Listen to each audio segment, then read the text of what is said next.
ವ್ಯವಸ್ಥೆಯ ತಪ್ಪಿಗೆ ಕೆಲ ಬಾರಿ ಅಮಾಯಕರೇ ಜೀವ ಕಳ್ಕೊಳ್ಬೇಕಾಗುತ್ತೆ. ನೋಯ್ಡಾದಲ್ಲಿ ನಡೆದಿರುವಂತಹ ಒಂದು ಘಟನೆ ಈಗ ಇಡೀ ದೇಶದ ಜನರ ಮನಸ್ಸನ್ನು ಕಲಕಿದೆ. ತನ್ನದಲ್ಲದ ತಪ್ಪಿಗೆ 27 ವರ್ಷದ ಯುವಕ ಪ್ರಾಣ ಬಿಟ್ಟಿದ್ದಾನೆ. ಅಷ್ಟಕ್ಕೂ ಅಲ್ಲಿ ನಡೆದಿದ್ದೇನು ಅನ್ನೋದನ್ನು ತಿಳಿಸ್ತೀನಿ.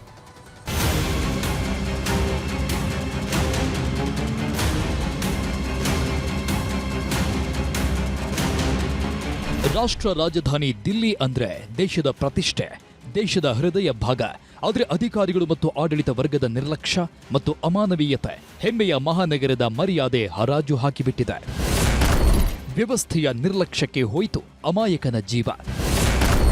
ತಂದೆಗೆ ಕರೆ ಮಾಡಿ ನರಳಿ ಪ್ರಾಣ ಬಿಟ್ಟ ಟೆಕ್ಕಿ. ಟಾಟಾ ಯುರೇಕಾ ಪಾರ್ಕ್ ಸೊಸೈಟಿಯ ನಿವಾಸಿ 27 ವರ್ಷದ ಯುವರಾಜ್ ಮೆಹ್ತಾ ಗುರುಗ್ರಾಮದ ಸೆಕ್ಟರ್ 54ರಲ್ಲಿನ ಖಾಸಗಿ ಕಂಪನಿಯಲ್ಲಿ ಸಾಫ್ಟ್ವೇರ್ ಎಂಜಿನಿಯರ್ ಆಗಿ ಕೆಲಸ ಮಾಡ್ತಿದ್ರು. ಮೊನ್ನೆ ರಾತ್ರಿ ಕೆಲಸ ಮುಗಿಸಿ ತಮ್ಮ ಗ್ರ್ಯಾಂಡ್ ವಿಟಾರಾ ಕಾರಿನಲ್ಲಿ ಮನೆಗೆ ತೆರಳುತ್ತಾ ಇದ್ರು. ನೋಯ್ಡಾದ ಸೆಕ್ಟರ್ 150ರ ಬಳಿ ದಟ್ಟ ಮಂಜಿನಿಂದಾಗಿ ದಾರಿ ಕಾಣದೆ ತಡೆಗೋಡೆಗೆ ಕಾರು ಡಿಕ್ಕಿ ಹೊಡೆದು ಪಕ್ಕದಲ್ಲೇ ಇದ್ದ ಕಟ್ಟಡ ನಿರ್ಮಾಣಕ್ಕಾಗಿ ತೋಡಲಾಗಿದ್ದ ಆಳವಾದ ಗುಂಡಿಗೆ ಬಿದ್ದಿದ್ದಾರೆ.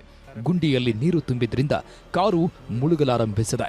ಹರಸಾಹಸ ಪಟ್ಟು ಕಾರಿನ ಮೇಲೇರಿದ ಯುವರಾಜ್ ತನ್ನ ತಂದೆಗೆ ಕರೆ ಮಾಡಿ, ಅಪ್ಪ, ನಾನು ನೀರಿರುವ ಆಳವಾದ ಗುಂಡಿಗೆ ಬಿದ್ದಿದ್ದೇನೆ, ದಯವಿಟ್ಟು ಕಾಪಾಡಿ, ನನಗೆ ಸಾಯಲು ಇಷ್ಟವಿಲ್ಲ ಎಂದು ಕೇಳಿಕೊಂಡಿದ್ದಾನೆ. ತಕ್ಷಣವೇ ತಂದೆ ಪೊಲೀಸರಿಗೆ ಕರೆ ಮಾಡಿ ಸ್ಥಳಕ್ಕೆ ಧಾವಿಸಿದ್ದಾರೆ. ಯುವರಾಜ್ ತಂದೆ ಮೈ ಮರಗಟ್ಟುವ ಚಳಿ, ನೀರಿಗಿಳಿಯಲು ಹಿಂದೇಟು. ಸ್ಥಳಕ್ಕೆ ಪೊಲೀಸ್ ಅಗ್ನಿಶಾಮಕ ಸಿಬ್ಬಂದಿ ಬಂದ್ರು. ಮೈ ಹೆಪ್ಪುಗಟ್ಟಿಸುವ ಚಳಿ ಮತ್ತು ನೀರಿನ ಆಳದ ಭಯದಿಂದ ಯಾರೂ ನೀರಿಗೆ ಇಳಿಯಲು ಧೈರ್ಯ ಮಾಡಲಿಲ್ಲ.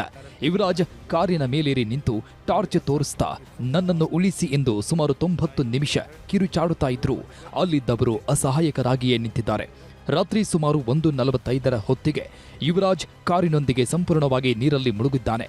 ಅಷ್ಟರಲ್ಲಿ ಸ್ಥಳಕ್ಕೆ ಎಸ್ಡಿಆರ್ಎಫ್ ಬಂದರೂ ಅವರ ಬಳಿ ಅಗತ್ಯ ಸಲಕರಣೆಗಳಿರಲಿಲ್ಲ.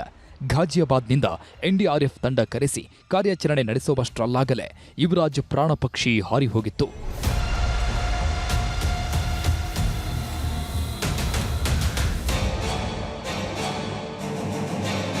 ಹತ್ತು ದಿನಗಳ ಹಿಂದೆ ಇದೇ ಜಾಗದಲ್ಲಿ ಟ್ರಕ್ ಒಂದು ಬಿದ್ದಿತ್ತು.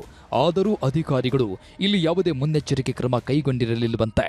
ವ್ಯವಸ್ಥೆಯೇ ನನ್ನ ಮಗನನ್ನ ಬಲಿ ಪಡೆದಿದೆ ಅಂತ ಯುವರಾಜ್ ತಂದೆ ಸರ್ಕಾರದ ವಿರುದ್ಧ ಆಕ್ರೋಶ ಹೊರಹಾಕಿದ್ದಾರೆ.